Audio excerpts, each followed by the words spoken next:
ભાજપમાં શહેર અને જિલ્લા પ્રમુખોની અંગે મોટા સમાચાર સામે આવ્યા છે। આગામી સપ્તાહમાં જિલ્લા પ્રમુખો અને મનપા પ્રમુખોની જાહેરાત થશે। 33 જિલ્લા પ્રમુખો અને 8 મનપા પ્રમુખોની જાહેરાત થશે। સંભવિત નામો જાહેરાત અંગે વિલંબ થયો હતો અને જૂના પ્રમુખ રિપીટ કરવા કે નવી નિમણૂક કરવી એ મુદ્દે મનોમંથન થયું હતું। હવે વિવિધ જાહેરાત આગામી સપ્તાહમાં પ્રબળ શક્યતા જોવા મળી રહી છે। તેમજ નામો અંગે મંથન થઈ ચૂક્યું છે પૂર્ણ। વર્તમાન 10 જેટલા જિલ્લા પ્રમુખો રિપીટ થવાની શક્યતા વ્યક્ત કરવામાં આવી રહી છે। તો જિલ્લા પ્રમુખો, ધારાસભ્યો અને સાંસદ સભ્ય સાથે લઈને ભાજપની વિચારધારા વળગે તે મુદ્દો અગત્યનો છે। અગાઉ 10મીએ યાદી જાહેર થવાની હતી। હવે આગામી સપ્તાહ સુધીમાં જાહેર થવાની શક્યતાઓ સેવાઈ રહી છે।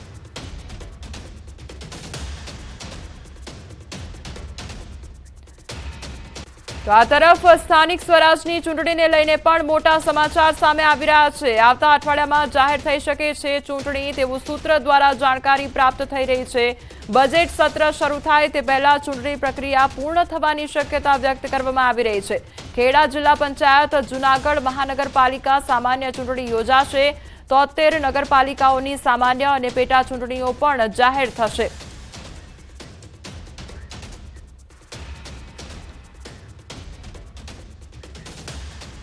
તો અમારી સાથે હાલ સંવાદદાતા ગૌતમ જોડાઈ ગયા છે। ગૌતમ, હવે આગામી સમયમાં ઉપપ્રમુખના નામની જાહેરાત પણ થઈ શકે છે। શું અપડેટ તેને લઈને મળી રહ્યું છે? ભારતીય જનતા પાર્ટીનું જે સક્રિય સદસ્યતા અભિયાન જે છે તે પૂર્ણ થઈ ચૂક્યું છે અને હવે જિલ્લા પ્રમુખોના નામો અંતર્ગતનું મંથન જે છે તે પણ દિલ્હીમાં યોજાયું હતું અને તે હવે પૂર્ણ થાય તે પ્રકારના એંધાણ વર્તાઈ રહ્યા છે। જોકે 10 જાન્યુઆરી સુધી જિલ્લા પ્રમુખોના નામોની જાહેરાત થાય તે પ્રકારના એંધાણ હતા, પરંતુ ક્યાંક આ સમગ્ર પ્રક્રિયા જે છે તે કોચમાં પડી હતી। એમાં એ પણ વાત હતી કે રિપીટ કરવા કે કેમ તે મુદ્દો જે છે તે ચર્ચાયો હતો, પરંતુ તમામ મુદ્દાઓ હવે પૂર્ણ થઈ ચૂક્યા છે અને હવે આગામી સપ્તાહની અંદર 33 જિલ્લા પ્રમુખ અને 8 મહાનગરપાલિકાના પ્રમુખોની જાહેરાત થાય તે પ્રકારની શક્યતા સેવવામાં આવી રહી છે। એટલે કે આગામી સપ્તાહની અંદર ભારતીય જનતા પાર્ટીનું જે સંગઠન પર્વ 2024-25 ચાલી રહ્યું છે તે અંતર્ગત નવા જે જિલ્લા પ્રમુખો મળે તો નવાઈ નહીં, તમામ મુદ્દાઓ જે છે તે અંતર્ગત હજુ મંથન થઈ ચૂક્યું છે। મહત્વની સાથે સાથે એ વાત છે કે જે જિલ્લા પ્રમુખો મળશે તે જિલ્લા પ્રમુખો અંતર્ગતનો ક્રાઇટેરિયા પણ નક્કી કરવામાં આવ્યો હતો, તેમાં મંથન થયું હતું અને તે ક્રાઇટેરિયાની વાત કરવામાં આવે તો તેમાં જે સક્રિય સભ્ય જે છે તે હોવા જોઈએ। 3 ટર્મથી પણ વધારે સક્રિય સભ્ય હોય તેને પ્રાધાન્ય આપવામાં આવ્યું છે। સાથે સાથે એ પણ વાત જે છે કે જે ભારતીય જનતા પાર્ટીની વર્ષોથી વિચારસરણી સાથે જોડાયેલા હોય તેવા લોકોને પણ આ જિલ્લા પ્રમુખ તરીકેની નિયુક્તિ કરવામાં આવી છે। સાથે સાથે એક પણ વાત સાથે એ વાત એ પણ સામે આવી રહી છે કે જે જિલ્લા પ્રમુખ બનશે તે ધારાસભ્ય અને વર્તમાન સાંસદ સભ્યો જે છે તેમને સાથે લઈને ભારતીય જનતા પાર્ટીની વિચારધારા સાથે વળગી રહે અને ભારતીય જનતા પાર્ટીની વિચારસરણી સાથે કાર્યરત થાય અને બંને સાથેનો તાલમેલ જળવાઈ રહે તે પ્રકારના જે જિલ્લા પ્રમુખ મળે તે પ્રકારની જે રૂપરેખા જે છે તે ઘડાઈ છે ને તેના નામો જે છે તે આગામી સપ્તાહની અંદર જાહેરાત કરવામાં આવશે।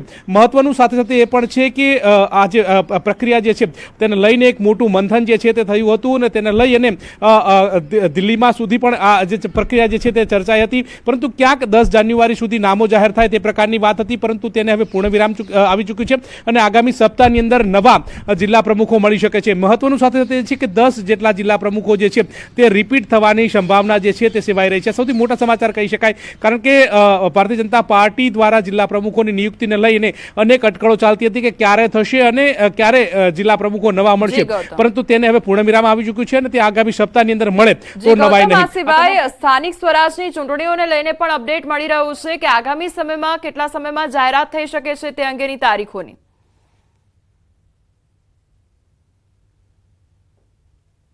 આગામી સપ્તાહની અંદર જે સ્થાનિક સ્વરાજની ચૂંટણીની જાહેરાત થાય તો પણ નવાઈ નહીં, તેને લઈને પણ જે મહત્વના સમાચાર સામે આવી રહ્યા છે। સૂત્રો દ્વારા જે મળતી માહિતી અનુસંધાને આગામી અઠવાડિયાની અંદર જે જાહેરાત થાય તો નવાઈ નહીં, કારણ કે જે પ્રકાર બજેટ સત્ર જે છે તે ફેબ્રુઆરી-માર્ચ મહિનાની અંદર આવતું હોય છે ને તે પૂર્વે જ આ પ્રક્રિયા પૂર્ણ થાય તે પ્રકારના એંધાણ વર્તાઈ રહ્યા છે અને તે અંતર્ગતની વાત કરવામાં આવે તો ખેડા જિલ્લા પંચાયત જે છે, જૂનાગઢ મહાનગરપાલિકાની સામાન્ય ચૂંટણી પણ તેની સાથે યોજાય તે પ્રકારના એંધાણ વર્તાઈ રહ્યા સાથે 73 જેટલી જે નગરપાલિકાઓ જે છે તે સામાન્ય જે પેટા ચૂંટણી અંતર્ગત પણ જાહેર થઈ શકે છે। આ પ્રકારની બાબતો સામે આવી રહી છે, એટલે કે સ્થાનિક સ્વરાજ્યની ચૂંટણી જે એક જિલ્લાની બાકી છે ખેડા જિલ્લાની તેની પણ સમાવેશ થાય અને તેની પણ જાહેરાત થાય તે પ્રકારના એંધાણ અત્યારે હાલ તો વર્તાઈ રહ્યા છે અને આ સૂત્રો દ્વારા માહિતી જે છે તે પ્રાપ્ત થઈ રહી છે। જી ગૌતમ, સમગ્ર માહિતી બદલ આપનો આભાર। સમાચારમાં આગળ વધીએ તો બનાસકાંઠા દિયોદરમાંથી મોટી સંખ્યામાં સાયકલ મળી આવતા પોલીસે તપાસ શરૂ કરી છે. રાજ્ય સરકારે 2023માં શાળા પ્રવેશોત્સવ દરમિયાન ફાળવેલ સાયકલનો જથ્થો ગોડાઉનમાંથી મળી આવ્યો હતો. સાયકલનો જથ્થો ક્યાંથી આવ્યો તેને લઈ દિયોદર પોલીસે તપાસ હાથ ધરી છે. મીડિયાના અહેવાલોના આધારે પોલીસે સ્થળ પર પહોંચી વધુ તપાસ હાથ ધરી. ગોડાઉનમાંથી મોટી સંખ્યામાં સાયકલોને રંગરંગાન કરાતું હતું અને રાજ્ય સરકારે ફાળવેલ સાયકલનો જથ્થો કેમ બાળકીઓને વિતરણ ન કરવામાં આવ્યો તેને લઈને સવાલો ઉઠ્યા છે.